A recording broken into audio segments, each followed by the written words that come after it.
নুসরাত হত্যার রেশ না কাটতেই আবারও আগুন সন্ত্রাস। এবার বিয়ের স্বীকৃতি পেতে গিয়ে লক্ষ্মীপুরের স্বামীর দিয়ে আগুনে প্রাণ গেল এক নারীর। সকালে ঢাকা মেডিকেলের বার্ন ইউনিটে তার মৃত্যু হয়। এই ঘটনায় দুজনকে আটক করা হয়েছে। আর পুলিশ জানায় ওই নারীর বাড়ি চট্টগ্রামের রাউজানে। নুসরাতের মৃত্যুর 12 দিনের মাথায় আগুনে প্রাণ গেল আরেক নারীর।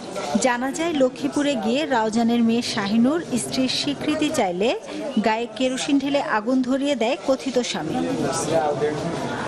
গুরুতর অবস্থায় রোববার মধ্যরাতে ঢাকা মেডিকেলের বার্ন ইউনিটে নিয়ে আসে পুলিশ, কিন্তু নুসরাতের মতোই হেরে যেতে হলো তাকেও।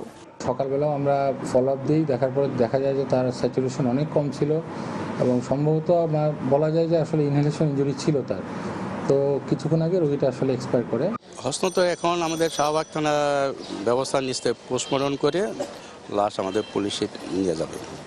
পুলিশ ও স্থানীয়রা জানান, লক্ষ্মীপুরের কমলনগরের চরফলকন গ্রামের সালাউদ্দিনের সাথে কয়েক মাস আগে তাদের বিয়ে হয়, কিন্তু স্ত্রীর মর্যাদা দেননি শাহিনুরকে। গত শুক্রবার স্ত্রীর দাবি নিয়ে চরফলকন গ্রামে গেলে তাকে গ্রহণ করেননি সালাউদ্দিন।